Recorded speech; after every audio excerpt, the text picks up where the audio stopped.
Hello friends, வணக்கம். Welcome to Sargunas சமையல். இன்றைக்கி நம்ம சேனலில் நல்ல சத்தான கேழ்வரகு ஜூஸ் தாங்க செய்ய போகிறோம். வெயிலில் போயிட்டு துவண்டு போயிட்டு வர்றவங்களுக்கு சில்லுன்னு ஒரே ஒரு டம்ளர் இந்த மாதிரி செய்து கொடுத்து பாருங்கள்.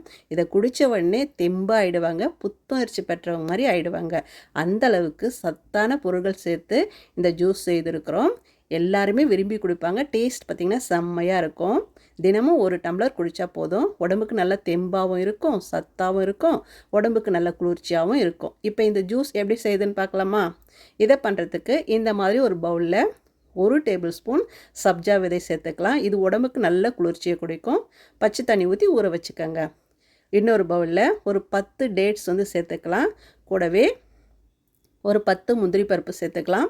இதை சுடுதண்ணி ஊற்றி ஊற வச்சுக்கலாம். இதில் இரும்பு சத்தும் புரதச்சத்தும் நிறையவே இருக்குது. அடுத்ததாக ஒரு மீடியம் சைஸ் பீட்ரூட்டை நல்லா அரைச்சிட்டு திப்பி இல்லாமல் ஜூஸை வடிகட்டி எடுத்து வச்சுக்கோங்க. இந்த ஜூஸ் பார்த்திங்கன்னா நம்ம ரத்தத்தில் இருக்கிற ஹீமோகுளோபின் அளவை அதிகரிக்க உதவுது. அடுத்ததாக ஒரு 15 பாதாம் சுடுதண்ணி ஊற்றி ஊற வச்சு தோலெல்லாம் எடுத்துகிட்டு வச்சுருக்கிறேன். இதில் புரதச்சத்து அதிகமாகவும் இருக்குது. அடுத்ததாக ஒரு வானலில் ஒரு 2 கப் அளவு தண்ணி சேர்த்துக்கலாம். எந்த கப்பில் மாவு எடுக்கிறோமோ அந்த கப்பில் சேர்த்துக்கங்க. நான் இந்த கப்பில் 3/4 கப் அளவுக்கு வீட்டில் அரைச்ச கேழ்வரகு மாவு சேர்த்துக்கிறேன். நீங்கள் கடையில் வாங்கின கேழ்வரகு மாவு இருந்தால் கூட சேர்த்துக்கங்க.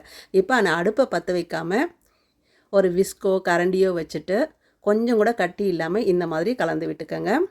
இப்போ அடுப்பை பற்ற வச்சுக்கோங்க. இந்த மாதிரி விஸ்கு இல்லைனா கரண்டி வச்சு நல்லா கலந்து விட்டுக்கிட்டே இருங்க.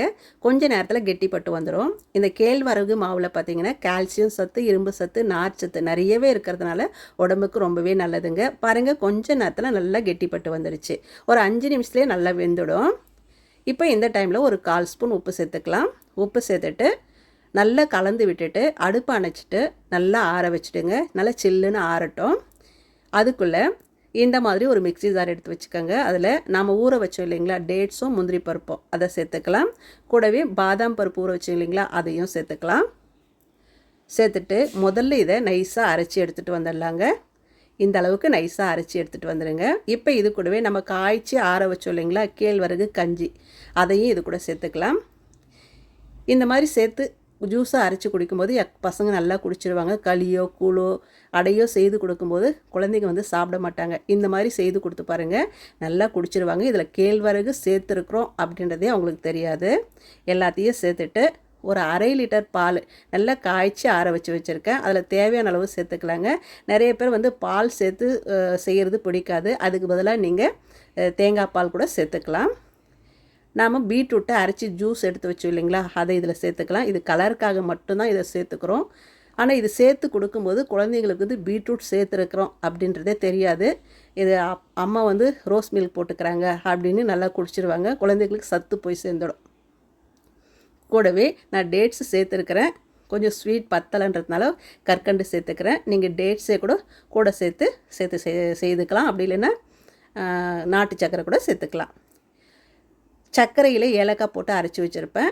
அதில் 1 ஸ்பூன் சேர்த்துக்கிறேன். அது சேர்த்து செய்யும்போது அந்த பீட்ரூட்டோட வாசனை, ராகியோட வாசனை எதுவுமே வராதுங்க. இப்போது அரைச்ச போது பார்த்திங்களா நல்ல நுரையாக வந்திருக்குது. இதை அப்படியே கொஞ்ச நேரத்தில் நுரை அடங்கிடும். அதுக்கப்புறம் இந்த மாதிரி ஒரு பவுலில் ஊற்றிக்கங்க. பார்க்கும்போதே பாருங்கள், குடிக்கணும் போல் இருக்குது. சேர்த்துட்டு நல்லா கலந்து விட்டுக்கலாம். பாருங்கள், பார்க்குறதுக்கே ரோஸ் மில்க் மாதிரி இருக்குது பாருங்கள். அது பசங்களும் நல்லா விரும்பி குடிப்பாங்க. இதில் என்னென்ன சேர்த்துருக்குறோன்னே தெரியாது, ரோஸ் மில்க்குன்னு நினச்சி குடிச்சிருவாங்க. நம்ம சப்ஜா விதையை ஊற வச்சோம் இல்லையா, அதையும் இதை சேர்த்துக்கலாம். இந்த வெயில் காலத்துக்கு எல்லா ஜூஸ்லேயும் சப்ஜா விதை சேர்த்து குடிக்கலாம். உடம்புக்கு நல்ல குளிர்ச்சியை கொடுக்கும். கொஞ்சமாக ஐஸ் க்யூப் சேர்த்துக்கிறேங்க. சேர்த்துட்டு நல்லா கலந்து விட்டுருங்க. அவ்வளோதாங்க, அருமையான சுவையில் கேழ்வரகு சம்மர் ட்ரிங்க் சூப்பராக தயாராகிடுச்சு பாருங்கள். கடையில் போயிட்டு எதையோ வாங்கி குடிக்கிறத விட வீட்டில் இந்த மாதிரி சத்தாக செய்து குடிக்கும்போது உடம்புக்கு சத்தாகவும் இருக்கும், உடம்புக்கு ரொம்பவும் நல்லதுங்க. எல்லாருமே விரும்பி குடிப்பாங்க. அதுவும் குழந்தைங்க அம்மா ரோஸ் மில்க் செய்திருக்கிறாங்க அப்படின்னு சொல்லிட்டு ஓடி டம்ளராக குடிப்பாங்க. அந்த அளவுக்கு ருசியாக இருக்கும். அவங்களால கண்டே பிடிக்க முடியாது. சத்தான இந்த ஜூஸை நீங்கள் அப்படியே சில்லு வைக்காமல் குடிக்கிறதா இருந்தாலும் குடிக்கலாம். அப்படி இல்லைன்னா ஃப்ரிட்ஜில் வச்சுட்டு சில்லுன்னு குடிக்கணும் அப்படின்னு நினச்சாலும் குடிக்கலாம்.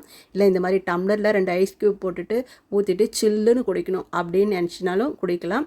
உங்கள் விருப்பம் போல் உங்கள் டேஸ்ட்டுக்கு தகுந்த மாதிரி எப்படி வேணாலும் குடிச்சுக்கோங்க. ஆனால் இந்த ஜூஸில் எல்லாமே நம்ம உடம்புல சத்து அதிகரிக்கக்கூடிய பொருட்களை சேர்த்து தான் இந்த ஜூஸை செய்திருக்கிறோம். கண்டிப்பாக எல்லாருக்கும் பிடிக்கும். இதை டேஸ்ட் பார்த்திங்கன்னா செம்மையாக இருக்கும். எல்லாருமே விரும்பி குடிப்பாங்க. நீங்களும் இதே மாதிரி செய்து பாருங்கள். செய்து பார்த்துட்டு எப்படி வந்ததுன்னு கமெண்ட்டை சொல்லுங்கள். இந்த வீடியோ பிடிச்சதுன்னா சர்குணா சமையலுக்கு சப்ஸ்கிரைப் பண்ணுங்கள், லைக் பண்ணுங்கள், கமெண்ட் பண்ணுங்கள். மறக்காமல் உங்கள் தெரிஞ்சவங்களுக்கு நிறைய ஷேர் பண்ணுங்கள். நன்றி, வணக்கம்.